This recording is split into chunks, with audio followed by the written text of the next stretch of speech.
Hey, yo, what's the deal? It's your boy Tag from Pro Wrestling Tag, you know what I mean? As of this recording, it's 8:30 p.m., February 27th, 2026, but the upload time and day is actually February 28th, 11:30, 2026, right? And like I said, I'm going to start doing this moving forward, you know what I mean? Because I want to, you know, like, distance myself from burnout. So this is what I'm going to start doing, you know, moving forward. And now, as of this recording, again, this is a Friday. So while this goes up, I don't know what happened tonight at Elimination Chamber. I don't. I really don't. You know, I don't know who came out the crate. A lot of people think it's Danhausen. Who knows? Now, I mean, like, the AEW sickos love to see his jar of teeth. Very nice, very evil, right? But I want to discuss something. You know, I usually do this on my Sunday streams, but again, I'm gonna start doing some things that's light, right? And I was thinking about this not too long ago. You know, the Nexus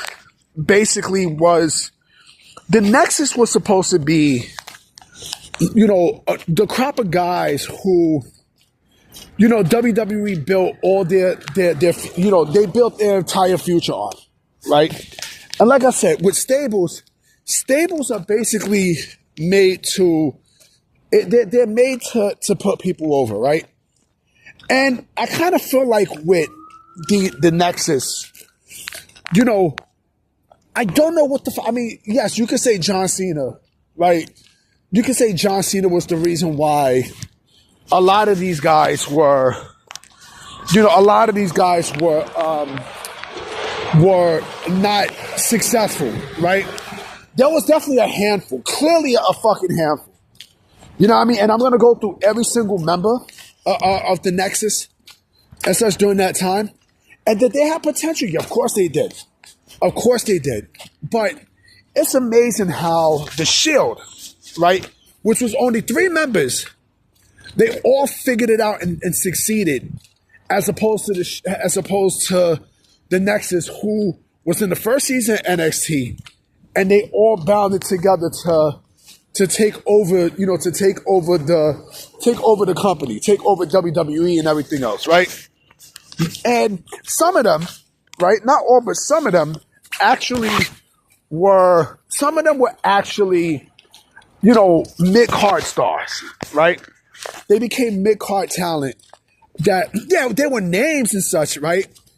But the end goal was not what WWE wanted them to be, right? Not like the Shield. Like, every single member of the Shield became a household name. Clearly. And you still see the influence now in all 3 members, right? So, with the exception of Daniel Bryan, right, Bryan Danielson, and I say, you know, Bryan Danielson and Bray Wyatt, right, who was Husky Harris. Every single body else became, no, I mean, more than likely mid-card talent, right? Wade Barrett was supposed to be that guy. You know, now, was it Wade Barrett's fault? No, I think Wade Barrett had a lot of fucking potential. And I think Stu Bennett had a lot of fucking potential. I mean, you know, it's a shame. It really is a shame that, you know, Wade Barrett didn't, you know, get the push that he deserves, right? I mean, listen, he's doing great with commentary and such, right? But I think, you know, it's bothersome how you had someone like, you know, like Wade Barrett there, and you don't push him how you should. The man didn't do anything wrong. Now, I mean, but if you look at the names, right, you're like, you know, I know someone's going to say David Otunga, right? We all know why David Otunga was in WWE in the first place. We all know why. Muscular guy and such, but we all know why. Now, I mean, and for those that don't know, that's Jennifer Hudson's husband, right? You know, so, but, I mean, he has a YouTube channel and such, right? So, he, you know, he's doing this thing, but let's look at the other people, right? Let's look at the other people. Heath Slater, right? The fuck has Heath Slater done? since leaving, he made appearances in TNA and such, right? And yeah, he was good for putting people over. Like what you see Kit Wilson do now is basically what you saw with Heath Slater, right? And again, it's not his fault. It's not his fault. I think the man is talented, right? Let me see who else. Justin Gabriel, aka PJ Black, right? He became an indie standout, but nothing really to cry home about. I'm just keeping a buck. He basically was nothing to cry home. He was basically nothing to cry home to, right? Michael Tarver. Remember Michael Tarver? Remember Michael Tarver, the one with the MMA gloves and such? Remember him? Darren Young, right? Darren Young. What the fuck has Darren Young done since the Primetime Players? What the fuck has Fred Rosa done? Now, I think he was in New Japan Pro Wrestling, but he hasn't really done shit since, right? And let me see who else. Michael McGillicuddy, a.k.a. Curtis Axel. Again, nothing there. And of course, another person, Mason Ryan, right? Mason Ryan. So basically, the only people, and Skip Sheffield, Ryback fucked his own career, right? We know Ryback destroyed his own shit because he was greedy and stuff. And if you notice, the man hasn't been back in wrestling since. He's been wrestling, right? Ryback rings, but he burnt his bridge with WWE, right? Now, again, is it some of their fault? No. I think with the John Cena thing and trying to figure out where people belong to and such, I think they got a bad rap, as opposed to the Shield. Now, the Shield, what WWE did was they wronged the rights with the Shield that they should have done with the Nexus. You know what I mean? With their mission statement and such. And again, all three members are they're still beyond relevant. They might be. And trust me, I'm pretty sure somebody's going to get mad at what I'm about to say. They might be the greatest big three in pro wrestling history. They actually might be. I would surpass them. And again, this is where people are going to get pissed off, but I don't give a fuck. I would surpass them over the original NWO, Hogan, Hall, and Nash. And I'm going to tell you why. Because with Hogan, Hall, and Nash, they were already built stars. But I think with the NWO, with the whole hostile takeover thing, as themselves, I think, yes, there was something clearly there, right? But they were already established stars. With the Shield, all three, right, became stars, just off the storyline and off, from the ground up. All three of them. You know what I'm saying? Reigns, Ambrose, a.k.a. John Moxley, and Seth Rollins. And you see that clearly now to this day, right? And, let's keep it a buck, okay? Cassius Ohno wouldn't have worked. I'm sorry, Cassius Ohno wouldn't have worked.